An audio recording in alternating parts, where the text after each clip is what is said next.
Hi, this is a Champion News Update with Carol Parisi. Today I am speaking with congressional candidate Brian Woodworth. He is running against Jessie Jackson Jr. Hi, Brian. Thank you for joining us here today. Brian, quick question for you. Is Mr. Jackson able to serve his constituents with his current situation? Well, and that's the big question, I believe, is he able to do this? Now, we know that bipolar disorder can affect people differently, whether it be physical, mental, emotional. It can affect critical thinking skills and cognitive function, and we don't know the depth of effect it has on him, which is why I've said we need to have a debate, we need to see him in public, we need to hear him, and we need to be able to judge those skills for ourselves, including the voters. The voters need to see that opportunity. Well, the voters need to have a representative. Now, what do you offer the voters in contrast to your opponent for the 2nd District? Well, when you stop and look at Jackson and you think of the history he has with his old district, and you see that the district has steadily gone through decline over the last 17 years. Decline? What type of decline are you specifically? Well, we have unemployment. There's an argument unemployment has actually been fairly stagnant in the district of roughly 25 to 30%, but it stays that because so many people have fled the district. 100,000 people over the last 10 years have fled the district, which skews the number some. But we've had businesses flee, we have people flee, businesses are going bankrupt, and just leaving. And the best solution that we're getting, that we've had from Jackson, is more government money, repave sidewalks, repave streets, build fire stations, infrastructure, which is necessary, but it's doing nothing to bring in business and opportunity. Any community, every community, for it to be thriving, for it to be healthy, needs to have opportunity. It needs those businesses. Instead of investing in concrete, we should be investing in the investment banks, in the investment firms, and into the people who live in the community.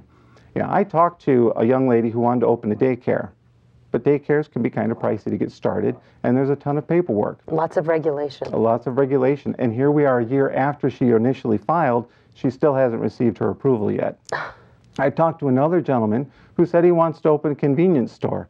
And he said, everybody in the block has to walk 2 blocks away to a convenience store. He said, there's an empty building right there. I could open one there and be successful, but I can't get the money to get it started. There's nobody there to invest. There's nobody there to help him out. So instead of investing in sidewalks, why don't we invest in some of the banks that are in the area to get them some money that they can then start to build and rebuild the businesses in the district. What is the unemployment in that area, in your 2nd Congressional District? Well, in the old district, it was 25 to 30%, sometimes as high as 40%. Oh. Wow. Now that they've redistricted and included Will and Kankakee County, Kankakee has high unemployment as well, but the combined drops it down to under 20%. So specifically, you want to help facilitate policy and legislation for job creators, to bring more jobs to the area to help the folks. What other differences between you and your opponent are there? Well, my opponent, in my opinion, he has no idea what Will County is about, what Kankakee County is about. We have agriculture, we have small business, we have a number of diverse communities. I question his representation of his old district, but I don't question that he won't represent the southern part of the district as well. And as part of the reason I got into it was knowing Jackson will not represent Will and Kankakee counties in government, will cease to exist. Somebody needs to stand up and be a voice for all the people of the district, the farmers, the businessmen, and the high-density population zones as well. How long, he's been in office quite a long time, hasn't he? Yes, 17 years. He's been in 17 years, and it has been a progressive decline. Yes. For the people over there. Have you been talking to voters? I have. I've talked to voters throughout the district, Kankakee and Will County. Most voters I talk to, they don't want him either. Okay. I get up into southern Cook County, Homewood, South Holland, Lansing, shake hands with a lot of people, and they all say the same thing. We're done with him. We've given him a chance. 17 years later, we don't see the improvement that we keep getting promised.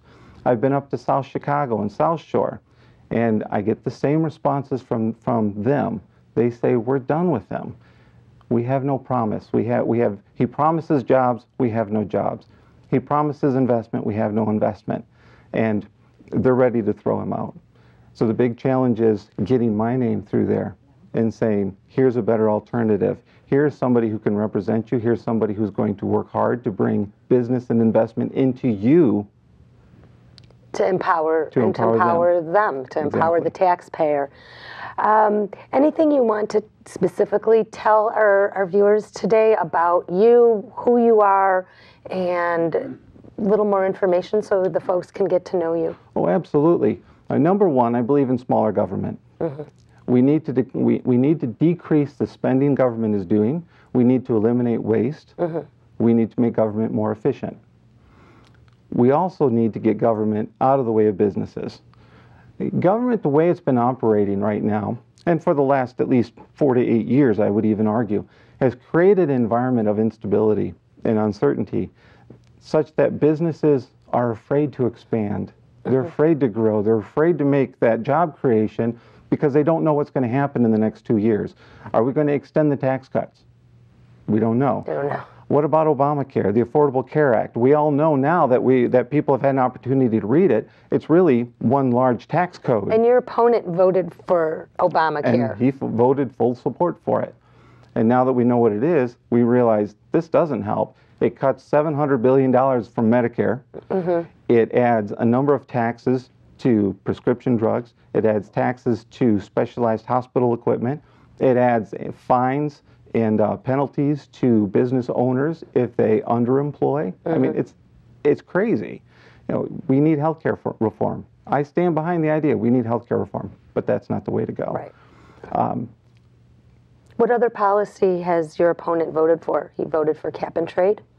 He voted for cap and trade. He's voted for, I should say, he's voted against almost every pro-manufacturing, pro-business, pro-job bill that's ever been proposed. 100%, 99% voting record for union, but less than 10% for manufacturing. For the private sector.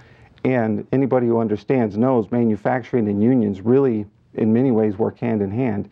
A union without a manufacturing plant are people with cards. Right. And no job. Right. You need to have pro-growth there as well. Find out more about me, woodworthforcongress.com. You can go to facebook.com/woodworthforcongress. You can email us at friends@woodworthforcongress and get more information that way. Have you ever been in politics before? No, I haven't. And you come from the private sector? I do. Practiced as an attorney for a number of years. Then I switched over to education. I taught in a law school for 3 years before teaching criminal justice at a local college. Okay, well, good luck to you with your campaign, Brian, and go to Brian's website at woodworthforcongress.com. Thank you for your time today.